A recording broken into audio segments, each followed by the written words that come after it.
I'm with Dave, and he's a committee member of the Santa Rosa County chapter for Ducks Unlimited. Welcome to our show, Dave. Well, thank you for having me. I appreciate you guys coming out this evening. For our viewers that do not even know what Ducks Unlimited is, do you mind explaining to them what the function of this group is all about? Yeah, absolutely. So Ducks Unlimited has been around since 1937. And basically through grassroots fundraising events like tonight's event that we're having here, we raise funds so that we can give back and we can serve wetlands throughout the continental United States, really throughout the entire North American continent.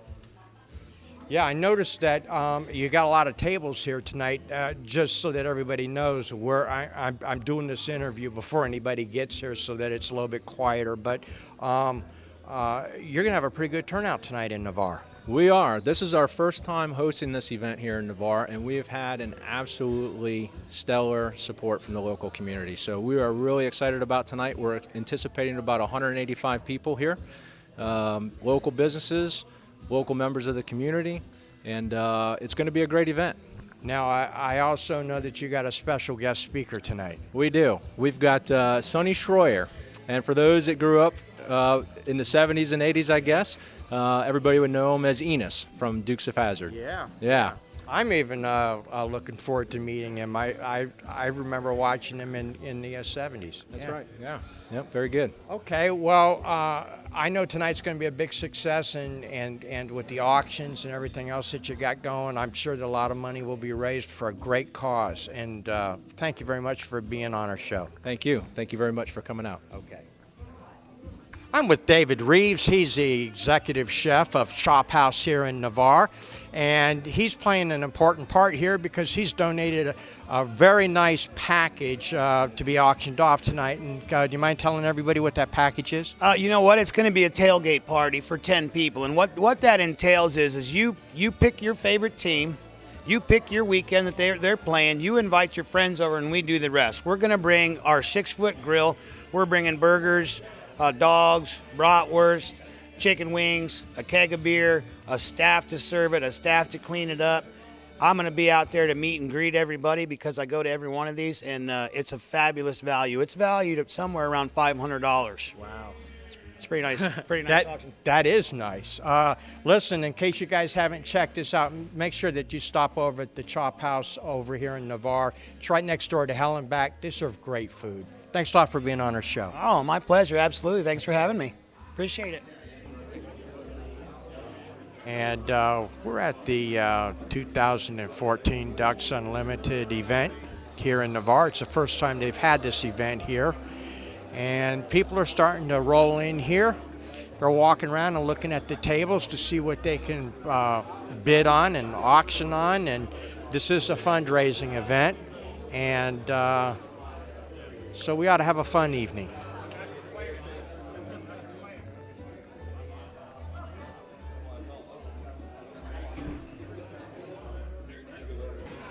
Standing next to me is somebody that people my age would know. You played in Dukes of Hazzards, and you were Enos, right? Yes, sir. I played the oldest virgin in Hazzard County, and that was a long time ago, but I'm still in love with Daisy. Now, after the TV show, you went on to have quite a career. Well, actually, yes, sir. I guess the biggest movie I did was Forrest Gump. After that, with Tom Hanks. You played the coach. I played Coach Bear Bryant, but in the credits they got head coach. Oh, head coach. Okay. But anyway, they told me it was Coach Bear Bryant to start with, and anyway, we had a good time. Old Tom was coming across the football field, and he said, "Sonny Schroyer, Enos, the Dukes of Hazzard." I said, "Tommy," I met you about 14 years ago at the Indianapolis 500 at the Indianapolis, Indiana.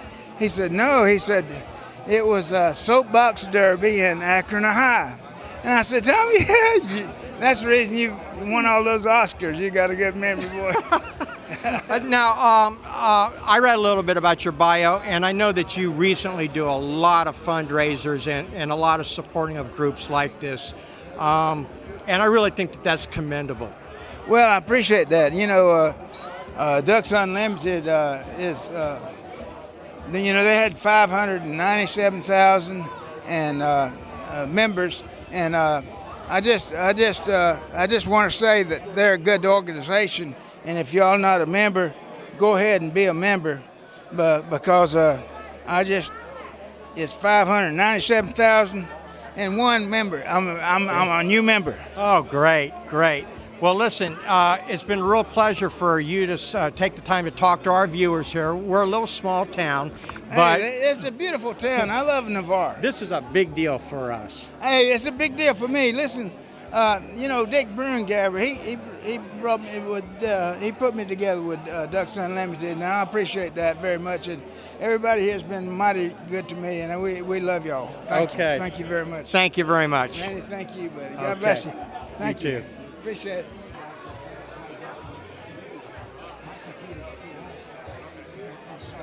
Triumphantly, and the assistant director says, "Thing of beauty, joy forever, printed." And we got out of the boat. They helped us out of the boat, and I went over to Captain Bobby. I said, "Thank you, Captain. I appreciate you putting up with my crazy antics." And she hugged me and said, "Okay, Dave, Enos, that's fine." And that reminded me of another time when I was in another boat. I was 8 years old in my daddy's pond and duck hunting with Billy Crosby, my cousin. Boy, with the ducks were coming in, they were coming in there, and we had a double barrel 20 gauge, and Billy went first. He said, "Boom, boom," and then he loaded it up, and then boom, boom. And then it was my turn. Well, he shot twice, four times, and I said, "Boom, boom." We shot about a whole thing of shells, and we were really, we were on the conservative road of Ducks Unlimited. I realize that now because we were conserving those ducks for future generations. Of all that shooting, we didn't kill a duck, but I scared a couple. Anyway, we had a great time, and I always remember that those two boat scenes. One was a blinding happiness thing, a kissing Daisy, I'll never forget that, and conserving ducks on in Palmetto boat on Palmetto farm. Anyway, I would like to talk to you a few minutes about how I became an overnight success in 15 years. And I started thinking about that when they offered me to come down to Navarre tonight and talk to y'all. I started thinking about it, and that ain't true. I was not an overnight success in 15 years because it started when I was hooked at 3 years old. When you're hooked on something, and a lot of you guys, I can tell in your eyes, you're hooked on something tonight. I was hooked on something called the little warm feeling of importance. Because my mama took me down to South Patterson when I was 3 years old. I was hooked into a photography shop. And this guy was a good photographer. He said, "Boy, look at that boy. Look at that suit. Look at that sailor suit. Ain't he pretty? He's sitting up straight. Look at that $1 million smile." And boy, I just felt so good, the more he put it on, compliments, the bigger my chest got and everything. 3 years old. I was hooked on compliments, and I'll tell you about that in a minute. And then at 4 years old, I looked across the street. Hey, boy, hey, and Jerry, you feeling this, boy? Okay, anyway, I looked across the street and there was a kindergarten. And I said, why ain't I playing with those kids? I felt left out. You ever felt left out? That ain't no good feeling, is it? Left out ain't no good feeling, is it? Anyway, I'll always remember that feeling, left out. And I didn't like that feeling. Anyway, at 5 years old, my mama was a waitress at the Anglesey Hotel in Valdosta, Georgia. And she would take me to the Dodge Theater, which is only about 50 yards away. She had taken me there when I was 5, and I fell in love with Roy Rogers and Gene Autry and Smiley Burnett. Don't get the wrong idea, girl. And 5 years old, I loved the Westerns. They were A+ Westerns. They told me later, when I was 28 years old, they were B Western, and I still think they were A+. Roy Rogers, and Gene Autry, and Smiley Burnett, and Hopalong Cassidy, and some of you guys don't know who they are. You know Hopalong Cassidy? You old enough? Anyway, how about Bob Steele? Now, he could fight faster than anybody. Bob Steele, and anyway, I fell in love with movies, and later on, at 6 years old, my mama enrolled me in elocution lessons. How many knows what elocution lessons is? Well, I didn't know what elocution lessons were either. But you get up and you perform, you recite. Anyway, at 6 years old, I was taking elocution lessons. 7 years old, she enrolled me in dancing lessons with 13 girls at Janon Tyler. And when I wasn't fighting Janon, we was dancing. Tap dancing, ballet, and stuff like that. And then I took art and piano. All cows eat grass, and every boy does fine. And stuff like that. I learned 5-3, 1-5-3, 1. That's Swans on the Lake. 5-3, 1-3-3, 1. Anyway, Swans on the Lake. Anyway, all that stuff, I quit when I was. The last recital, I was on stage with 13 girls, and they were tap dancing. I was singing. Ms. Yeomans can get a lot out of me, boy. She taught me in singing with 13 girls in the background. And there was not John, but Harry Dukes. He was making funny faces at me in the third row. I could have killed him. And I forgot my lines and everything. I quit after that.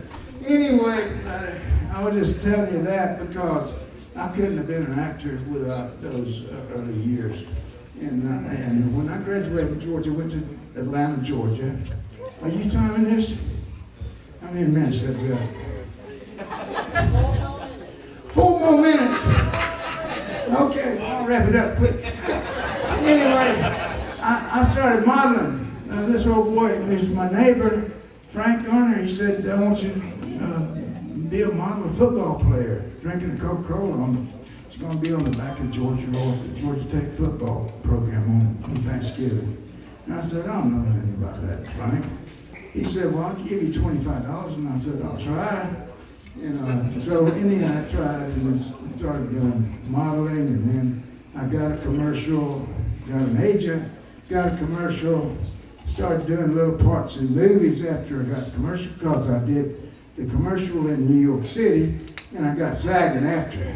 That's the big unions, and so you can get a job in movies that way.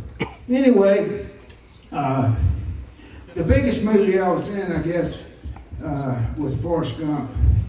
And old Tom Hanks, I remember Tom, he came across the field, football field, and said, Sonny Schroeder, Enos at Dukes Avenue. I said, Tommy, I met you about 14 years ago in Indianapolis, Indiana, at the Indianapolis 500. He said, no, it was Akron High at the Soapbox Derby. And I said, boy, you got a good memory, Tommy. That's the reason he got so many Oscars, I guess. But anyway, I appreciate that. I told you I was going to do a poem, and I'm going to do a poem. It's called Home by Edgar A. Guest. It takes a heap of living in a house to make a home, a heap of sun and shadow. And sometimes you have to roam before you really appreciate the things you left behind. And hunger for them somehow, with them always on your mind. It don't make any difference how rich you get to be, or how great your luxury, how great your table, how much your chairs and tables cost, or how great your luxury. It ain't home to you, though it be the palace of a king, until somehow your soul gets sort of wrapped around everything. Home in a place a girl can buy, or get up in a minute. Before it's home, there's got to be a heap of living in it. Within the walls, there's got to be some babies born, and then right there, you got to bring them up to women, good men. And gradually, as time goes on, you find you wouldn't part with anything they ever used. They've grown into your heart. The old high chair, the playthings too. The little shoes they wore you hoard. And if you could, you'd keep the thumb marks on the door. You got to weep to make it home. You got to sit and sigh. Wake that boy up. and watch beside a loved one's bed and know that death is nigh. And in the stillness of the night, see that angel come and close the eyes of her that smile and leave her sweet voice on. For these are scenes that grip the heart. And when your tears are dried, you find the home is dearer than it was and sanctified. And tugging at you always are the pleasant memories of her that was and is no more. You can't escape from these. You got to sing and dance for years. You got to romp and play. Learn to love the things you have by using them each day. Even the roses around the porch must blossom year by year before they become a part of you, suggesting someone dear who used to love them long ago and trained them just to run the way they do so as they get the early morning sun. You got to love each brick and stone from cellar to dome. Takes a heap of living in a house to make a home. And it takes a heap of giving and caring to save our wetlands and to make Ducks Unlimited. Unlimited!